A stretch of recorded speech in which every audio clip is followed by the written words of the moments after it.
Okay, Scano, Sego, and good day, Six Nations. Firstly, I'd like to begin by wishing that everyone is having a safe holiday season and had a very Merry Christmas despite our circumstances, and that you are all keeping as safe as you can. We are coming live to you today from the Chambers with a few community important updates, as well as wanting to wish you all very well into the new year. Our first update that I would like to give to you all is in relation to our schools. As most of you are aware by now, on December 30th, an important return to school announcement was made that our federal schools will be moving back to online learning effective Monday, January 3rd to February 14th. Should conditions improve prior to February 14th, students can return to school in cohorts in-person learning safely, and that advance notice will be given. If you have any further questions, we ask that you please visit sixnationseducation.ca or by please calling your child's school.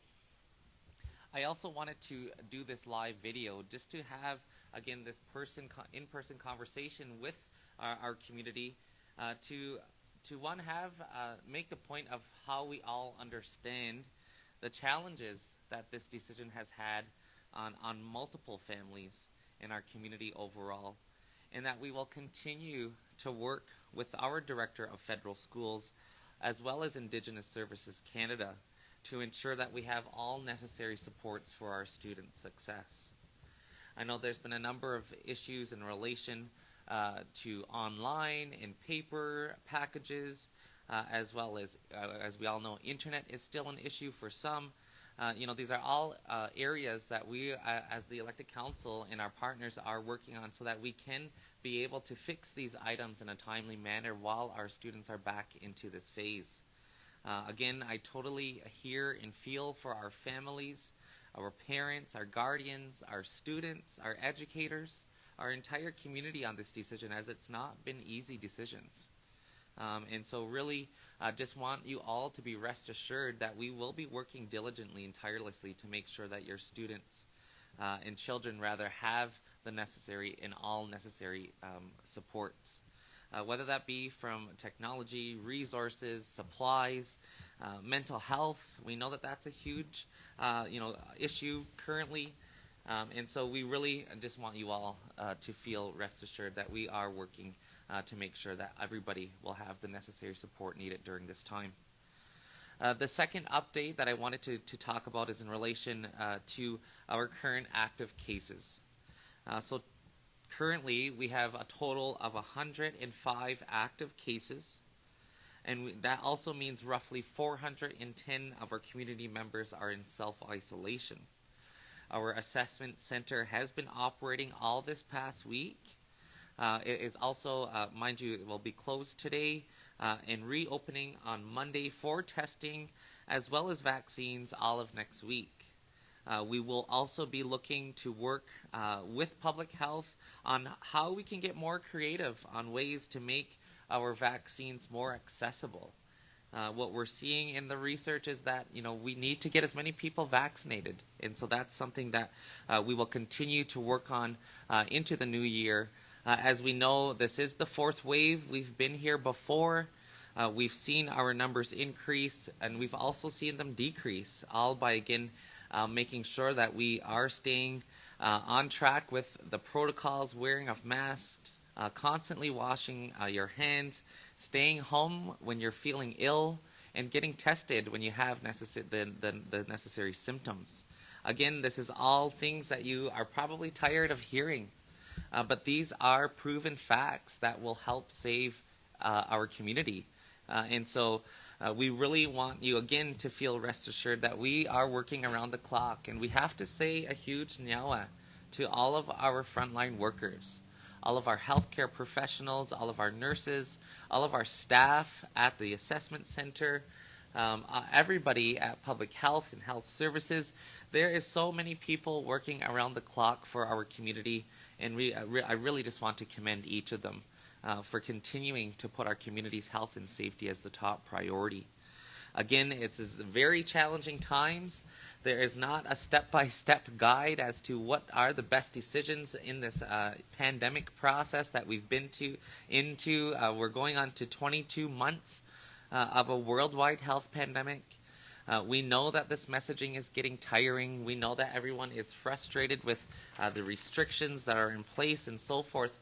But we all have to do our part. We all have to make sure that we're doing this part for the health and safety for all of our community members. The last thing we want to see is losing another community member. And just on that note as well, I know even our community has been through a lot this past year. We've lost a lot of people even outside of COVID. And so our families and our community is suffering. And so we need to be there for each other. And so I really wanted to come. We even have our staff here, our communications staff, who I want to thank as well for coming into the office on New Year's Eve at that. This is important work, and we need to make sure that our community knows that we're here for you. And that we are working around the clock to make sure that we still make the health and safety of everyone the utmost priority. We still remain in alert level orange.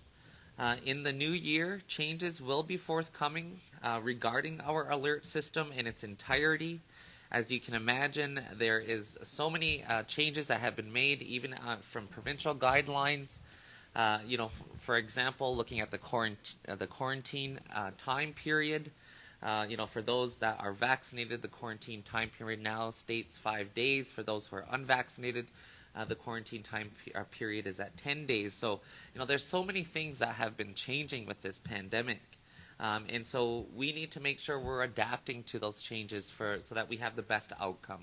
And so that's something that leadership will be working with our health professionals as well as the emergency control group to see what is the best route in adapting to the needs that we need to make to our alert system. So again, just to reiterate, we are still remain in alert level orange. Obviously, we know we have a lot of active cases at the time. Also want to send a huge message to all of those in self-isolation to please reach out. We do have we want to make sure everyone is okay. We want to make sure that everyone has everything that they need, food, supplies, etc. Making sure that family is checking in with those in self-isolation. And really just wanted to come to our community to have this conversation, to know that we are working and we are making sure that we are checking in with as many as we can as possible.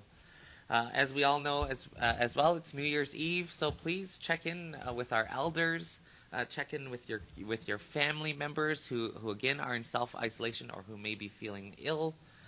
There's so much sadness in this world, and we need to see a little light at the end of the tunnel. And so really just want to say, our thoughts and prayers are to those who are sick at this time, and hoping for a very speedy recovery to all. Again, we know we've been through a tough time this past year. And so as we move into 2022, I just want to wish each and every one of you a very happy new year, despite, again, the challenges that we're faced with. It's such an unprecedented time that we are all living in right now. But know that we are, again, so here for each and every one of you.